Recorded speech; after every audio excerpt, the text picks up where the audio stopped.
Shikues të dashur, u rikthyem përsëri në studio. Tash jam me doktorin endokrinolog, androlog, mentor Spahiu, ku do të flasim për infertilitetin të meshkujt, problemet që munden me i pas, kur është koha e dur për me bo vizit, kontrolla, apo duhet të jenë rutinore këtu, sa ka ndryshuar mendësia tash të ne, do ta kuptojmë edhe përmes kësaj bisede, cilën do ta zhvillojmë këtu në studio. Mirëmëngjes doktor, mirë se na erdhët. Mirëmëngjes, përshëndetje për juve. Knatësi që ju kemi këto, flasim për infertilitetin të meshkujt, çka është dhe sa është problem pastaj të arrihet një shtatzani kur probleme mundet me qenë të burri. Kështu, infertiliteti nuk i përket vetëm meshkujve, po si term nënkupton pamundësinë e arritjes një shtatzanie spontane kur një çift ka marrëdhënie të pambrojtur në një vjet, deri në një vjet. Kjo kohë është më e shkurtër, domethënë është 6 muaj nëse femra është më e vjetër se 35 vjetë e më e vjetër. Normalisht që këto bën pjesë edhe faktori burrë ose faktori mashkull në këtë çështje. Përpara është menduar që burri merr pjesë më pak në presindje në këtë çështje, mirë po informatat e fundit tregojnë që te burrat kjo gjendje është më e shprehur se te femrat. Fakt 52% dikur janë burrat, 48% femrat.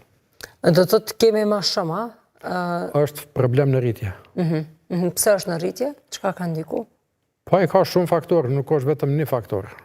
Faktori i parë themi është gjenetika, i dyti është mund të qenë sëmundjet seksualisht transmetueshme, çrregullimet në vetë testisin, çrregullimet hormonale, zgjerimi i venave në testis si mjekësi që njihet si varikocel, mënyra e jetuarit dhe ushqyerit sotshme që është shumë më ndryshe se atë që e kemi bërë më herët. Doktor, kur themi është infertila, nuk do të thotë që nuk mund të bëj fëmijë, do të thotë mund të përmirësohet cilësia, një dallim prej fertilitetit, infertilitetit dhe sterilitetit. Steriliteti si koncept është gjendje e pakthyeshme. Domethënë, si femra ashtu edhe burr, në fakt nuk janë në gjendje të arrijnë deri te shtatzania e dëshiruar. Infertiliteti është gjendje e cila në fakt termi korrekt i saktë është subfertilitet, domethënë diçka më pak se me qenë i pjellshëm, është gjendje e cila për cilën sot edhe po bisedojmë, domethënë është gjendje e cila zakonisht trajtohet edhe ka sukses. Ka sukses, do të thotë ka trajtim dhe çush arrihet deri aty, çush bëhet diagnostikimi, cilat janë metoda diagnostikuese? Kur flasim te burrat, ekzaminim bazë është spermogrami. Domethënë kualiteti i spermës cilën e prodhon një burr. A mundet vetëm me atë të vrehet dhe të konstatohet gjithçka? Nuk, jo, ekzaminimi bazë është kjo, nëse spermogrami është në rregull, themi që faktori burr nuk ka të bëjë me këtë problem. Në momentin kur një spermogram nuk është i kualitetit duhur, për informat që një spermogram duhet ka disa faktorë, po së paku janë 3 cilët e përcaktojnë kualitetin e spermës, që është numri i spermatozoideve, lëvizshmëria e spermatozoideve dhe forma, do të thotë dukja e spermatozoideve. Ka edhe faktorë tjerë cilët ai që mirret me këtë lami i shikon, mirë po si bazë janë këto 3. Për shikuesit e rregull tashmë e dinë që ata mund të dërgojnë pyetje në Viber, numrin e keni në ekran 048 70 70 70, dhe një pyetje tashmë e kemi, thotë përshëndetje për doktorin, kemi bërë një fëmijë pa problem dhe tash për fëmijën e dytë mjeku tha që burri ka problem dhe duhet një operim si mundësi e fundit për të bërë një fëmijë tjetër. A është e vërtetë? Tash gjendjen faktike nuk e di, por zakonisht kur kemi të bëjmë me infertilitet, ne i themi sekondar, do të thotë kur e kanë një fëmijë dhe fëmia e dytë nuk po ndodh, më së shpeshti është problemet e burrit. Tash është problem që nuk është të prodhu testisi sa duhet spermatozoide ose ka zgjerim të venave, si stash varikocel, atë duhet me ditë e pastaj me dhënë mendim më saktë. Edhe gjendjen. Thotë edhe një tjetër, përshëndetje për doktorin, djali im ka lindur me një testis, dhe mjeku na ka thënë se nuk ka problem për të krijuar familje në të ardhmen. A është e vërtetë dhe çka duhet të kem parasysh në stilin e jetesës? Qofse testisi që ka mbetë është funksional, nuk besoj që mund me pas probleme edhe pse është i lindur me një testis. Pse ndodhë kjo, doktor? Po, e lindur, genetike.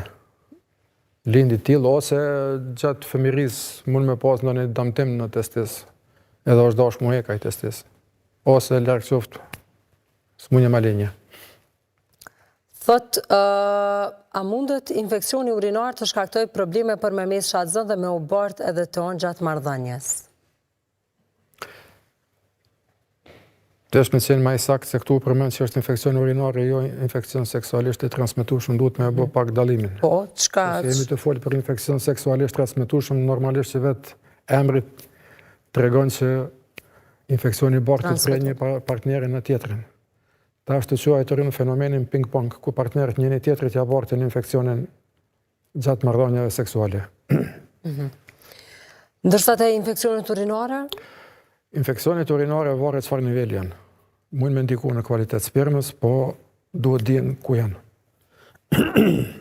Thot, mirëmëngjesi për doktorin, a du që kur një vetë s'kam fëmijë me shku te mjeku edhe burri dhe gruaja e jo njëherë veç gruaja? Jo, gjithsesi duhet shkojnë dy partnerët. Edhe jo trend, po është kërkesë e sotshme që kur trajtohet ky problem, të dy partnerët të trajtohen ose të ekzaminohet në njëjtën kohë paralelisht. Do të thotë, a ka dhe kontrolla rutinore të andrologu, për shembull? Po në ditë sotshme unë çka shoh po, vinë 3 cilë dojnë thjesht, thënë doktorën du me ditë ku jam. Po. Dojnë me dhonë një spermogram, me pa kualitetin e spermës që me ditë njëtën në të ardhmen çka me bo. Thot, pse burra në Kosovë kanë frikë me shku te mjeku për këtë çështje? Pjellshmëria burrit psikologjikisht është diçka që mendohet që është e paprekshme. Edhe kur kanë të lashë në këtë sferë zakonisht ndihen ma inferiore. Ma inferiore, ma pak të vlefshëm, edhe në fakt burrat nuk janë luftarak që janë gratë. Ka dosht kemi fat që grati kemi shumë luftarake edhe të forta të ndaj edhe nuk dorëzohen kur për atë edhe këto probleme kanë zgjidhje. Thot, a bën me ditë nga doktori se si ndikojnë hormonet në fertilitet të burrat, sepse bashkëshorti ka probleme me hormone? Për me dhonë përgjigje saktë duhet me ditë saktë çfarë çrregullimi ka. Normalisht që hormoni bazë ose themelor të një mashkull është testosteroni, qofse është i çrregulluar prodhimi i këtij hormoni, normalisht që mund ketë edhe çrregullim në procesin e prodhimit të spermatozoideve. Po jemi të folë për testosteronin, cilin e prodhon vetë trupi që mos të kam keq kuptim si edhe mund me marrë dikush për jashtë testosteron. Se marrja testosteronit nga jashtë ka efekt komplet të kundërt me atë që e ka testosteronit që i prodhohet nga vetë trupi. Që zakonisht i marrin kur ushtrojnë apo... Ata që shkojnë palestër. Palestër. E që mund të bëhet dëm në trupin e tyre në këto raste? Në fakt, testosteronit që mirret për jashtë mund të përdoret edhe si një lloj kontracepcionit të meshkujt. Ashtu që përdoren tabletat të femrat, ashtu edhe të mashkulli mund të përdoret testosteroni në këtë funksion. Të në tëtë, e ndalë testisin në mos të prodhoj spermatozoide. A i din shumica këto efekte që i bën në trupin e tyre dhe është e dëmshme kjo, jo? Kjo është e dëmshme, po jemi të jetu në shekullin 21, kur ma shumë qonë pesh dukja se qka do tjetër. Edhe njerëz janë të gatshëm me bo kompromiset tilla. Të fryin muskujt? Me damtu, po duket mirë, duket, si i thojnë këta në Shqipni, palestruar, dhe në tëtë aj që mirët me fites, edhe pasojën nuk e mendon për në atë kohë. Pasojën fillon me mendu kur i vjen puna, që nuk mund me bëf fëmijë. Doktor, ka edhe pyetje të tjera, thot, për shëndetje për doktorin, ç'është përmirësohet kualiteti i spermës, a duhet hapa apo mundet me ushqim? Normalisht që ashtu si edhe shëndetin, përgjithësi edhe kualiteti i spermës mundet me u ndiku prej mënyrës jetumit edhe ushqimit. Jemi të jetu me një erë kur jemi shumë pak në lëvizje, të gjithë, edhe ushqimin e kemi jo të procesum, po të super procesum. Në të ushqimi cilin përbarmin e ti ka shumë sheqerna, edhe ka substanca shtesë cilat nuk janë të shëndetshme për organizmin tonë. Amerika është kampione në këtë drejtim, se Evropa është ma mirë se Amerika në këtë drejtim, mirë po në të dy janët e Atlantikut ka fillu lufta kundër këtyne substancave. Në fakt jam të folë për pesticide, mas thjeshti. Po. Në të thotë për me rritë rendimentin, përdoren pesticide cilat pasta janë të dëmshme për neve. Në të thotë ekonomia e lëviz këtë punë. Doktore, kemi edhe një pyetje tjetër. Thot, përshëndetje, për doktorin kemi probleme fëmijën e dy dhe Vjera thot s'ka nevojë me shku burri se një burr që e bën një fëmijë mundet me bo fëmijë derisa të vdes. A është të vërtetë se po ju dëgjojmë bashkë? Për fat keq burri do të më shku. Edhe përshëndetje për Vjerën, po teoria e Vjerës 20 vjet e fundit ka ndryshu diametralisht. Në të është e kundërta. Gjithmonë është menu që burri është i pjellshëm. Sa të është gjallë edhe vërtet, është burri prodhon spermatozoide sa është gjallë. Mirë po, që ka femna orën biologjike edhe burri e ka një orë të vetën biologjike. Për shembull, Për shembull, prej moshës 35 dhe në 40 vjeç, lëvizshmëria e spermatozoideve te burri bjen. A është zvoglu lëvizshmëria, automatikisht është shkëstu procesi me arrit deri te shtatzania. Në 40 vjetë vjerën deri te damtimi materialit genetik që e bën spermatozoide. Në 50 vjetë ullet edhe numri i prodhimit të spermatozoideve. Po, ka tregime, anekdota që baba me 70 vjetë është bo babë, stati herë. Mirë pa ato janë njëna 1 milion. Shkenca thot që këto punë duhet më kry pak ma herët. Po tash kemi na edhe do punë tjera, kështu. Studimet dhe... Karriera. E vërtet, është kjo stili i jetës, tash kjo lloj... Po jemi të edasht jetën ma shumë edhe jemi të bo kompromis në atë që familjen me bo pak ma vonë. Po, pak ma vonë, s'po themi në rendu. Ajo pak ma vonë, ma ne e ka sfimin e vetë. Po, e vërtet. Si probleme ma pak kemi pas ma heret kërë në martu për në tonë shumë matri. Po, unë për këtë arsye dhe fillimisht kur erë doktori tash apo flasim ma shumë, tash na për këto probleme, apo janë shtu problemat? Te dyat janë Te dyat, ha? Edhe jemi të folë ma shumë, edhe janë të ushtu. Edhe për ndjeme më të lirë, po ashtu dhe të dërgojmë pyetje, thët përshëndetje për momentin testi i spermogramit më ka dalë shumë kes, nuk kam lëvizje fare. Nuk mundë me pas fëmija, po ka shanse që të ndryshoj gjendja ime, jam 26 vjeçare. Kam qenë sportist natyral pas një protein. Gjithsesi në qëfë se një spermogram ka dalë me parametrat ullën, në të këtë rast si do këtë është lëvizshmëria e ullën, duhet mu përsërit edhe njëre mas një muje, edhe pas taj të egzaminohet, shikohet që ka mund me hupa. Po vazhdoj pra me një tjetër, thot përshëndetja duhet pa tjetër në burë që duhet të bëj kemioterapi të ruaj spermën e tij, apo mund të jetë okej pas terapisë? Kjo është pyetje ma e koklavitun. Qofse zakonisht bëhet dhënia e spermatozoideve, në të deponohen në bankë. Kryoprezervimin, e themin mjekësi i spermatozoideve, që mas pari me siguru që spermatozoidet që i ki. Bëhet edhe në Kosovë kjo? Apo? Po. Mas kemioterapisë, ma ne, varësisht qysh kalon edhe qysh zhvillohen ngjarjet, ashtu edhe pastaj vendoset. A prej tashe me ditë si do të zhvillohen punë, nuk mundet askush. A preferohet që të ruhet në fakt në qoftë se hynë si mjek? Qoftë se më pyetni personalisht, po e kisha bo. Po. Thotë, përshëndetje, jam e martuar që 16 vite, e kemi një djalë 15 vjeç, burri është i operuar prej valvulës së aortës, kontroll të doktori burri s'ka bo, operimin e ka pas në 2020. Ju përshëndes.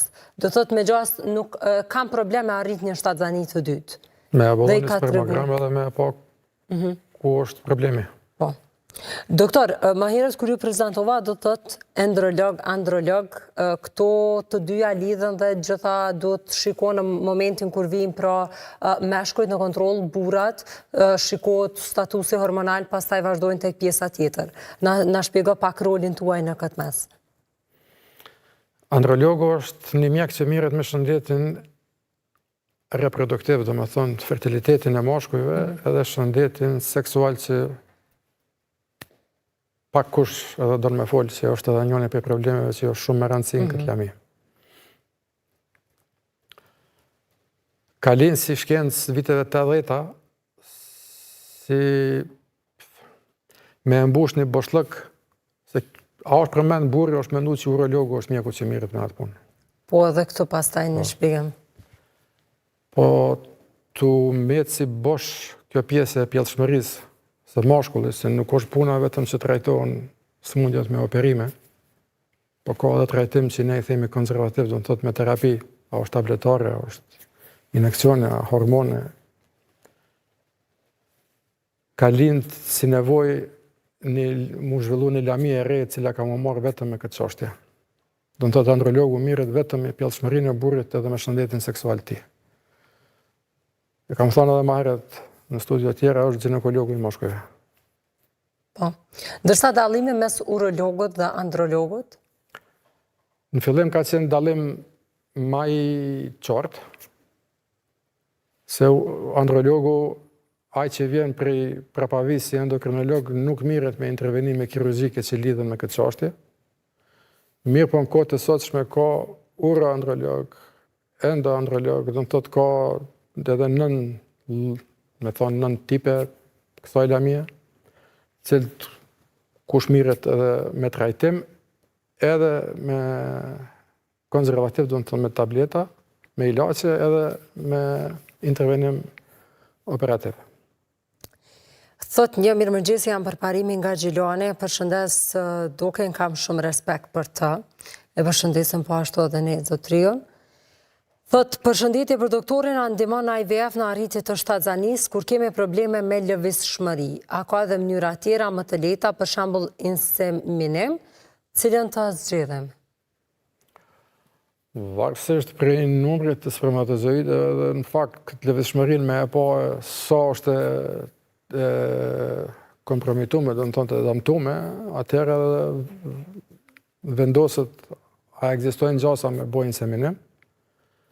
Për opinionin të shpjegoj, inseminim është me e marrë spermën e burrit me e pastru dhe me e gjujt të femna, ose bëhet IVF-i, do të thotë mirët një spermatozoide dhe injektohet direkt në qelizën vetë femnës.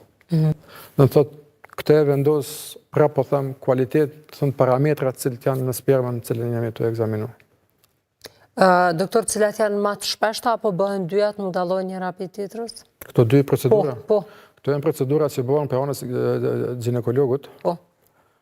Të dyjat bëhen, po them, varësisht si janë parametrat e spermës, ashtu edhe vendoset cilat procedur bëhet. Zakonisht, nëse e para, nëse ekzistojnë kushtet për atë punë, bëhet inseminimi, nëse nuk ka sukses, ma ne vazhdohet për IVF. Dhe ju jeni çdo herë në konsultë edhe me ginekolog në këto raste, kur ka për shembull problem një çift që të arrijë një shtatzani? Gjithsesi që aty ku punoj jam konsult me ginekolog dhe unë ja propozimin për aspektet tem, po normalisht që dhe ginekologu e vendos atë punë se e ka dhe faktorin femën para vetit. Po. E kuptoj. Thot përshëndetje për doktorin, kur e konstatoni që një burr është steril 100%? Ashtu si stash në fillim, steril mi thonë një burri, do me thonë është gjendje cila është e pakthyeshme. Ai nuk mundet me mri shtatzani. Për me mri dikujt me i thonë që është steril, duhet një set i egzaminive me u bo, që si thash spermograme me u përsëri 2-3 herë, në fatë e kohë çdo një muj. Bëhen egzaminime hormonale, egzaminime gjenetike, të shikohet puna e zgjerimit venave varikocellës, e pastaj nëse asnjëni prej parametrave nuk është i mjaftueshëm për me emri shtatzani, këto po flas për gjendjen e quajtur azospermi, do të thotë kur nuk ka prodhim spermatozoideve, tentohet shkohet edhe një hap tutje ku bëhet puna që zakonisht e bën urologu teste, do të thotë bëhet biopsia e testisit, hapet testisi dhe shikohet mos po gjendet brenda në testis spermatozoidi, nëse nuk ka dhe aty, atëherë zakonisht mirë që është gjendje e kryme. Thot, përshëndetje, për momentin kanë dalë analizat që s'kam spermatozoid, kam bërë analiza edhe në Turki, jam 25 vjet, a ka ndodhur me ndru kjo situata, ka shërim?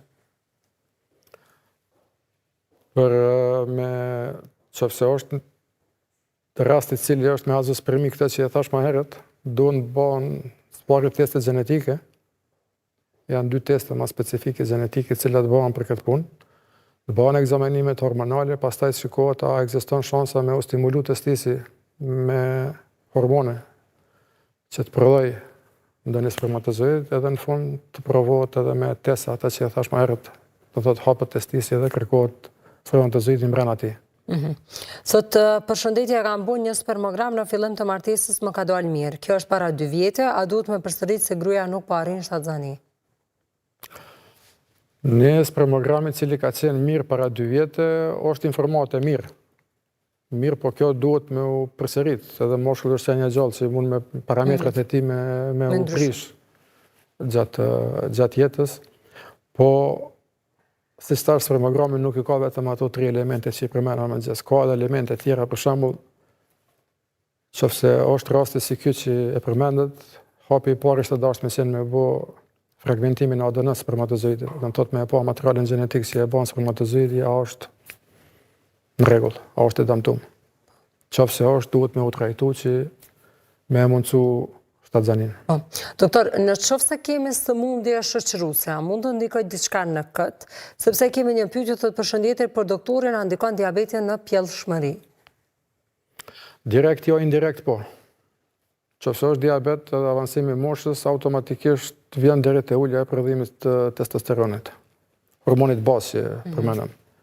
A ka ulje të testosteronit, ekziston shansa me çrregullu edhe kvalitetin e spermës.